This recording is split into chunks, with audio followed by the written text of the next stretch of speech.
My sister texted, "We've decided you're not a bridesmaid anymore. We want a cleaner look." I replied, "No problem. I'll cancel the deposits I covered." They kept laughing in the chat. But by morning they went crazy. My sister texted me on a Tuesday afternoon while I was on my lunch break. "We have decided you are not a bridesmaid anymore. We want a cleaner look." That was the entire message. No hello. No explanation. Just that. For a second I thought it was a joke. Claire has always had a dry sense of humor, and wedding planning had turned her into a different person these past few months. But then my phone buzzed again.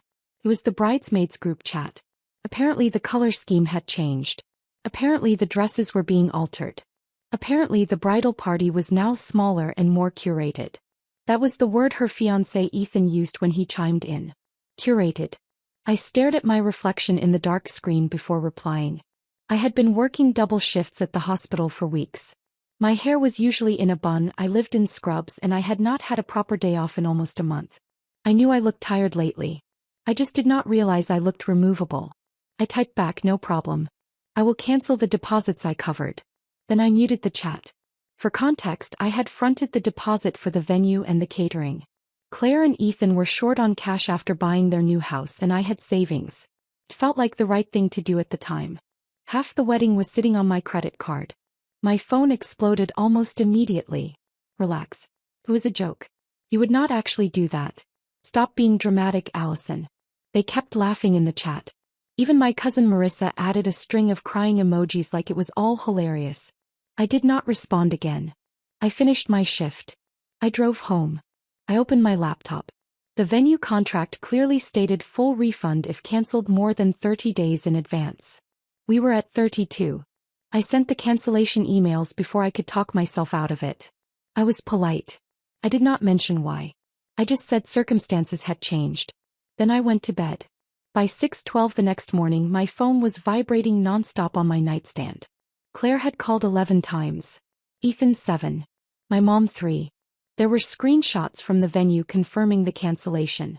The catering manager had apparently already notified them. And the group chat was not laughing anymore. Claire wrote, "What did you do?" I still did not answer. At 7:03 my doorbell rang. No one ever comes to my apartment unannounced. When I opened the door, Ethan was standing there in sweatpants, holding his phone out like he was about to show me something incriminating. "You need to fix this," he said. That was when I realized something none of them knew yet. I had not only cancelled the venue and catering. And by the time they found out what else I had done, the wedding was not the only thing at risk. Ethan pushed past me into the apartment like he lived there. "Claire is hysterical," he said. "The venue says the date is gone. They already reopened it." I closed the door and leaned against it. "That is correct." He stared at me like he was waiting for the punchline. There was not one. "Allison, you cannot just pull half the wedding out from under us because of a joke." It did not feel like a joke. He ran his hand through his hair. "Fine. We will apologize." Claire was stressed. She did not mean cleaner like that. She just meant cohesive. You know how she is. I actually did not know how she was anymore. My phone kept buzzing on the kitchen counter. I ignored it. "There is something else," I said. He looked at me confused. The venue and catering were not the only deposits in my name. His face changed. "Foley. What else?" "The florist. The photographer. The string quartet Claire insisted on after seeing them at one of her friends' weddings. All booked through my card because my credit score was better and I had the available balance." I forwarded him the confirmation emails while he was standing there. Cancellation confirmed. Refund processed. Date released. Ethan just stood there staring at his phone. "You cannot be serious." "I am." There was a long silence. The kind where someone realizes they underestimated you. "We will pay you back," he said finally. "We were already planning to. You had 4 months." That landed. He started pacing. "You are ruining her life over a bridesmaid dress." "Well, she made it clear I did not fit the picture." I just removed my frame. My phone rang again. "Claire." I answered this time. "What is wrong with you?" she said immediately. "Do you have any idea what you have done?" "Yes. The florist already rebooked for another wedding that weekend. Do you know how hard it is to get vendors in October? You probably should have thought about that before curating the bridal party." She went quiet for a second. "You're my sister." I was. "Yesterday." Ethan mouthed pleas at me. I ignored him. Claire took a breath. We will fix this. I will tell everyone it was a misunderstanding. Just call them back and reverse it. I looked at Ethan. It is not that simple, I said. Because while they were busy laughing in the chat, I had been doing something else too. Something Claire was not going to like. And it had nothing to do with deposits. Claire thought this was about money. It was not. While Ethan was pacing in my living room and Claire was spiraling through the phone, I opened my email and forwarded something to both of them. Subject line: updated guest accommodation list. Ethan's phone buzzed at the same time Claire went silent on the other end. What is this? He asked. You should read it. 3 months ago, when Claire and Ethan were scrambling to find hotel blocks for out-of-town guests, I stepped in. I work in hospital administration. Negotiating contracts is basically my second language. I secured discounted rates at 2 boutique hotels downtown. One of them required a minimum number of rooms guaranteed under my name to lock in the rate. 40 rooms. Most of Ethan's extended family were flying in from out of state. They were all booked under that block. And last night, right after I canceled the vendors, I called the hotel manager and released the guarantee. The rate disappeared. The block dissolved. The rooms went back to market price. You canceled the hotel block, Ethan said slowly. Yes. Claire's voice came back through the speaker. Allison, tell me you did not touch the hotels. I did. There was a long pause. Then I heard her whisper something to someone. Probably our mom. Probably panic. Those rooms were guaranteed at half price, she said. My future mother-in-law already sent out travel details. I know. You are trying to punish me. No. I am stepping out of something I am clearly not wanted in. Ethan finally stopped pacing. His tone shifted. This is bigger than you and Claire fighting. My entire family booked flights. Some of them cannot afford last-minute price jumps like this. That stung a little. Not because he was right. Because he only cared once it affected his side. When Claire decided I did not fit her aesthetic, that was personal. When I pulled contracts I legally held, that was chaos. You should have thought about that before removing the person holding half your wedding together, I said. Claire's breathing sounded uneven now. I did not know you would go nuclear over this. You told me I did not look right standing next to you. After I paid for most of it. It was not about your looks. Cleaner look, Claire. Those were your words. Silence again. Then Ethan looked at his phone and frowned. Wait. He scrolled. Allison, why is the rehearsal dinner reservation also under your name? I did not answer. Because at that point they were just catching up. What they did not know yet was that canceling everything had triggered something else entirely. Something neither of them saw coming. And it was already in motion. The rehearsal dinner was the least of their problems. Yes, it was under my name. Yes, I canceled it. But that was minor compared to what happened next. Around noon that same day, Claire showed up at my apartment with our mom. Ethan did not come this time. Claire looked like she had not slept. Mom looked confused, like she had only been given half the story. Why would you humiliate your sister like this? Mom asked as soon as she walked in. I did not humiliate her. She removed me from her wedding over text. Claire stepped forward. You are twisting it. We were adjusting the bridal party. It was about balance. Balance. I almost laughed.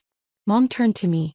Even if your feelings were hurt, you cannot dismantle an entire wedding. I looked at Claire. Tell her the full story. Claire hesitated. Tell her what cleaner look meant. Claire crossed her arms. It meant the aesthetic is minimal. Neutral tones. Polished. And I am not polished. Mom's face shifted slightly. It is not about that, Claire said quickly. Allison has been overwhelmed lately. She looks tired in photos. I did not want her to feel pressured. You told the group chat I have been letting myself go. Mom looked at her. Claire did not deny it. The room went quiet. Before anyone could say anything else, Claire's phone rang. She stepped aside to answer it. I watched her expression change in real time. What do you mean non-refundable, she said. We had event insurance. That got my attention. She listened for a long time, then slowly lowered the phone. The insurance company refused the claim. Why, Mom asked. Claire looked at me. Because the policyholder made the cancellations voluntarily. That was true. The event insurance had been purchased under my name too, bundled with the venue contract. When I canceled everything, the system logged it as the insured party withdrawing services. No natural disaster. No illness. No covered emergency. Just me. You knew that would void the insurance, Claire said. Yes. Mom sat down. How much are we talking about? She asked quietly. Claire swallowed. More than the deposits. It turns out when you release large event contracts this close to the date, some vendors keep partial fees for holding the calendar. Not all of them refunded fully. The florist had already ordered imported arrangements. The quartet had declined another booking. The catering staff had blocked that entire weekend. The refunds were not clean. And because everything was under my name, the penalties hit my account first. I had anticipated that. What Claire did not know was that I had already spoken to a lawyer that morning. Not to sue her. To protect myself. Because while they were focused on the wedding collapsing, something else had surfaced in those contracts. Something I had signed without realizing what it truly meant. And now I understood why Ethan looked nervous the moment he stepped into my apartment that morning. When I met with the lawyer that morning, I expected a simple consultation about liability. Instead, he kept rereading one specific clause in the venue contract. Who negotiated this addendum? He asked. I did. Claire and Ethan wanted the old industrial loft downtown. It belonged to Ethan's uncle's business partner. They said we could get a discount if we signed quickly. The lawyer tapped the page. This is not a standard wedding venue agreement. This is structured like a private event investment. I did not understand what he meant at first. Buried in the contract was a revenue-sharing clause. If alcohol sales exceeded a certain threshold, the policyholder, which was me, would absorb the difference in staffing and security costs. It was worded in a way that made it sound routine. But legally, it made me financially responsible for any overages.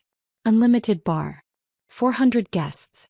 Open invitation to Ethan's extended network. If that reception went wild, I would have been liable for tens of thousands. Did Claire know? The lawyer asked. I honestly did not think she had read that far. But Ethan probably had. That was why he looked pale in my apartment. Back in my living room, Claire was still trying to process the insurance denial. What do you mean partial penalties? She asked me.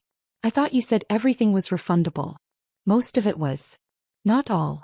She looked at me like I had betrayed her twice. Mom stood up. This is getting out of control. We need to sit down with Ethan and figure out how to salvage this. I hesitated. There is something you should know first. Claire was already shaking her head. What now? I told them about the clause. Mom blinked. That makes no sense. Why would you be responsible for alcohol overages? Because the contract was not really about a wedding venue. It was about driving traffic to a new event space. I was the financial buffer. Claire's face drained of color. You are saying Ethan set you up. I am saying the paperwork benefited his uncle's business more than it benefited you. Claire grabbed her phone immediately. I am calling him. She walked into the hallway. I could hear her asking direct questions this time. Not panicked. Focused. There was a long silence on her end. Then a single sentence. You told Allison to sign that. She did not come back into the apartment right away. When she finally did, her entire posture had changed. He said it was standard, she said quietly. He said you would not mind since you had the savings. Mom sat back down slowly. So if the wedding had gone forward and something went wrong, I would have been responsible. Claire looked at me differently now. Not angry. Not superior. Feared. I did not remove you because of how you look, she said. Ethan kept saying the photos needed to look high-end. He said brands notice weddings like this. He said messy details hurt opportunities. Brains. That was new. And suddenly the cleaner look comment felt less personal and more calculated. I asked one question. How many sponsors are involved in your wedding, Claire? She did not answer immediately. That was when I realized the wedding was never just a wedding. And I had just pulled the plug on something much bigger than family drama. Claire finally told me everything that night. Not in a dramatic confession. Not crying. Just facts. About 6 months ago she started working with a small lifestyle agency in Chicago. They were trying to build her as a wedding content creator. Soft launches, curated bridal shoots, brand partnerships. The engagement photos were not just photos. They were sponsored posts. The dress fittings were filmed. Even the proposal had been staged twice for better lighting. The wedding was supposed to be the big moment. The venue Ethan pushed was not random. His uncle's new event space needed exposure. The alcohol distributor was a partner. The florist had agreed to discounted arrangements in exchange for tagged content. There were photographers lined up to sell the images to wedding blogs. It was not just 400 guests. It was a launch. When I cancelled the contracts, I did not just collapse the ceremony. I disrupted brand agreements. That is why Ethan went crazy by morning. Not because Claire was upset. Because investors were calling. I found this out when Claire handed me her phone. There were emails from the agency asking why vendor confirmations had disappeared from shared folders. There were messages from a beverage rep asking if the event was postponed. There was one subject line that stood out. Contract breach consequences. You were never just my sister in this, Claire said. You were the financial anchor. And then she said something that finally made sense. Ethan said if the bridal party looked consistent and polished, the photos would be picked up by larger accounts. He said your hospital schedule and how you have been lately did not match the image. So I was bad for the brand. She did not deny it. Mom was quiet the entire time. What happens now, Mom asked. Claire gave a small laugh that did not sound like her. The agency is reviewing everything. If the wedding does not happen as contracted, we lose the sponsorship packages. Ethan's uncle already invested in extra staffing and inventory based on projected exposure. And because the venue contract had been structured the way it was, if the event failed to generate agreed promotional deliverables, certain parties could pursue damages. Not from Claire. From the policyholder. Me. That was the part Ethan never expected me to uncover. The clause tied financial responsibility to the person signing, regardless of who benefited from the publicity. But here is the twist. When I met with the lawyer, we did not just review the alcohol clause. We noticed something else. The sponsorship agreements Claire signed required transparent disclosure of paid partnerships in all promotional materials. If not properly disclosed, it could qualify as deceptive advertising. The contracts assumed the event would proceed as a genuine private wedding, not a staged commercial activation. The emails on her phone showed they had already pre-sold content slots before finalizing disclosures. In other words, if anyone tried to come after me for damages, discovery would expose the entire arrangement. Undisclosed sponsorships. Inflated guest projections. A private family wedding marketed as an organic love story. My lawyer drafted a single letter that afternoon. It stated that any attempt to assign financial liability to me would result in a countersuit and full disclosure of all commercial arrangements tied to the event. The calls stopped after that. Ethan has not spoken to me since. Claire postponed the wedding. Officially due to personal reasons. Unofficially because without the curated image and controlled contracts, the whole thing unraveled. Last week she came over alone. No makeup. No camera. No brand language. She said, I forgot you were my sister before you were useful. I told her I never forgot. There is no wedding date now. I do not know if there will be. But I learned something. Sometimes when people laugh in the group chat, it is because they think you will never pull the thread holding everything together. They were wrong.